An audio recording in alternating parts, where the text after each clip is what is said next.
তো হ্যালো বন্ধুরা, আমি শ্রীমন্ত। আর আপনারা দেখছেন helping hand channel. Helping hand চ্যানেলে সবাইকে স্বাগতম। তো হেল্পিং হ্যান্ড মানে কিন্তু সাহায্যের হাত।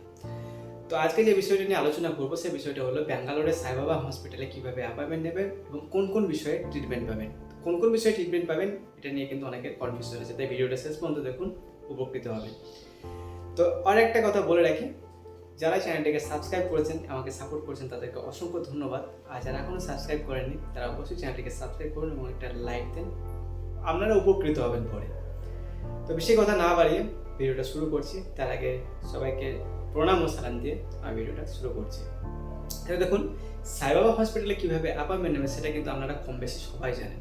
তবুও আমি আরেকবার বলে রাখছি যে সাইবাবা হসপিটালে অ্যাপয়েন্টমেন্ট নেওয়ার সময় কিন্তু এখন অফলাইনে অ্যাপয়েন্টমেন্ট পাবেন না, এখন কিন্তু অনলাইনে অ্যাপয়েন্টমেন্ট নিতে হবে।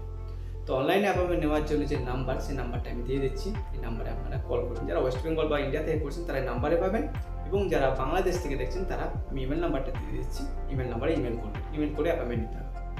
তো অ্যাপয়েন্টমেন্ট নেওয়ার প্রসেস হচ্ছে, আপনি যখন কল করবেন, কল করার পর কলটা কেটে যাবে 24 ঘন্টার মধ্যে, ওরা আবার কল ব্যাক করবে। কল ব্যাক করার পর আপনাকে যে আপনার ডিটেলস, পেশেন্টের ডিটেলস, সেটা কিন্তু ওখানে আপলোড করতে হবে। যে আপনার কী প্রবলেম, কিছুর জন্য অ্যাপয়েন্টমেন্ট নিতে চাইছেন, সেগুলো কিন্তু ওনাদেরকে বলতে হবে। এবং ওনারা একটা লিঙ্ক পাঠাবেন, সেই লিঙ্কের মধ্যে গিয়ে আপনাকে পিডিএফ আকারে ফাইল করে ওনার যে প্রেসক্রিপশন বা রিসেন্ট এমআরআই রিপোর্ট, এই যেগুলো আছে এগুলো কিন্তু আপলোড করবেন, আপনারা অ্যাপয়েন্টমেন্ট পেয়ে যাবেন। অ্যাপয়েন্টমেন্ট নিতে ম্যাক্সিমাম 15 দিন লাগে। 15 দিনের আগে পিছনে আপনি কিন্তু পেয়ে যাবেন অ্যাপয়েন্টমেন্টটা। এবার বিষয় হলো কোন কোন বিষয়ে আপনি কিন্তু অ্যাপয়েন্টমেন্ট পাবেন না। সেটা হলো, যদি আপনার পাস্টে কোনো সার্জারি হয়েছে, তারপর আপনি এখন সাইবাবা হসপিটালে অ্যাপয়েন্টমেন্টের জন্য অ্যাপ্লাই করছেন, তাহলে কিন্তু পাবেন না। 2 নম্বর কথা হলো, ওখানে কিন্তু ওদের যে ক্রাইটেরিয়া, ওদের ওখানে যে যে ফ্যাসিলিটিগুলো উপলব্ধ আছে, সেই ফ্যাসিলিটির মধ্যে যদি আপনি পড়েন তবেই কিন্তু ওখানে অ্যাপয়েন্টমেন্ট পাবেন। যেমন হার্টের বিভিন্ন রকমের সমস্যা আছে, সব সমস্যা কিন্তু ওখানে অ্যাপয়েন্টমেন্ট পাবেন তা কিন্তু নয়। যে সমস্ত চিকিৎসাগুলো ওখানে অ্যাভেলেবেল আছে, সেই সমস্ত চিকিৎসাগুলোর মধ্যে পড়লে আপনি তবেই কিন্তু ওখানে অ্যাপয়েন্টমেন্টটা পাবেন। তো এই বিষয়ে আমার আরও অনেক ভিডিও বানানো আছে, চাইলে পরে আপনি কিন্তু আমার ডিসক্রিপশন বক্সে আমি লিঙ্কটা দিয়ে দিচ্ছি, এবং আই বাটনে দেখুন একটা লিঙ্ক আসছে, সেখানে ক্লিক করেও কিন্তু আমার ওই ভিডিওগুলো দেখতে পারেন যে কীভাবে অ্যাপয়েন্টমেন্ট নেবেন, কোথায় থাকবেন সম্পূর্ণ। তাছাড়াও আমার হোয়াটসঅ্যাপ নাম্বার দেওয়া রইল, হোয়াটসঅ্যাপ করে আমাকে কিন্তু যে কোনো বিষয়ে আপনি জিজ্ঞাসা করতে পারেন, আমি তৎক্ষণাৎ উত্তর দেবো। তো 2 নম্বর কথা হচ্ছে যে আজকে কীভাবে, মানে কোন কোন বিষয়ে ওখানে অ্যাপয়েন্টমেন্টটা পাবেন, কোন কোন রোগের ট্রিটমেন্ট পাবেন, এটা কিন্তু অনেকেই জানেন না।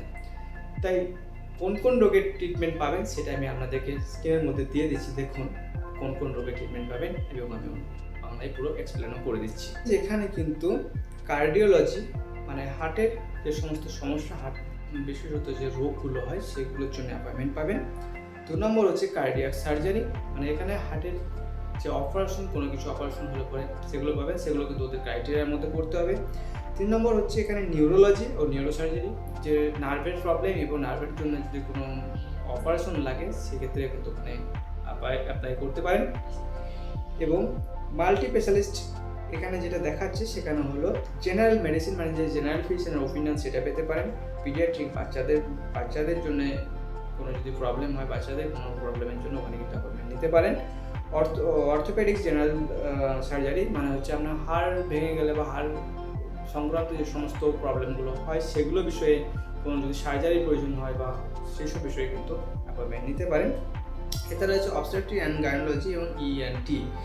তো এখানে কিন্তু যে সমস্ত গাইনোলজির প্রবলেমগুলো হয় ফিমেলদের, সেই সমস্ত গাইনোলজির ক্ষেত্রে আপনি অ্যাপয়েন্টমেন্ট নিতে পারেন। এবং ইএনটি মানে হচ্ছে ইয়ার, নোজ অ্যান্ড থ্রোট, মানে হচ্ছে আপনার কান, নাক এবং গলা, যে সমস্ত কোনো রকম কোনো রোগ বা কোনো প্রবলেম থাকলে ওখানে কিন্তু আপনি অ্যাপয়েন্টমেন্ট নিতে পারবেন। তো দেখুন এখানে কিন্তু অপথেলমোলজি অ্যান্ড ডেন্টিস্ট্রি, মানে এখানে কিন্তু যদি আপনার চোখের কোনো প্রবলেম হয় সেক্ষেত্রেও কিন্তু আপনি ওখানে অ্যাপয়েন্টমেন্ট নিতে পারবেন, চিকিৎসার জন্য আসতে পারবেন। এবং দাঁতেরও যদি কোনো প্রবলেম হয় সেক্ষেত্রেও কিন্তু আপনি ওখানে অ্যাপয়েন্টমেন্ট নিতে পারবেন। তো আশা করি আমি আপনাদেরকে বোঝাতে পেরেছি যে কোন কোন বিষয়গুলো আপনারা অ্যাপয়েন্টমেন্ট পাবেন, এবং কোন কোন বিষয়ে কী জন্য, মানে কোন কারণবশত থাকলে কী কারণে আপনারা অ্যাপয়েন্টমেন্ট ওখানে পাবেন না। আশা করি হয়তো আপনারা বুঝে গেছেন। তো যদি আপনারা ওখানে অ্যাপয়েন্টমেন্ট পাওয়ার জন্য আপনাদের আরও কিছু তথ্যের দরকার হয়, তো অবশ্যই আমি স্ক্রিনে যে হোয়াটসঅ্যাপ নাম্বারটা দিলাম, হোয়াটসঅ্যাপ করবেন বা কমেন্ট বক্সে কমেন্ট করবেন। আমি কিন্তু ব্যাঙ্গালোরে আছি, আমি আপনাদেরকে যথারীতি হেল্প করবো। আর একটা কথা, ভিডিওটা ভালো লাগলে প্লিজ চ্যানেলটাকে একটু লাইক করে চ্যানেলটাকে সাবস্ক্রাইব করবেন, তাহলে আমি খুব খুশি হব। আর ভিডিওটা শেষ পর্যন্ত দেখার জন্য অনেক অনেক ধন্যবাদ। আমি ঈশ্বর আল্লাহর কাছে প্রার্থনা করব আপনি এবং আপনার পরিবার যেন সুস্থ থাকুন। ধন্যবাদ।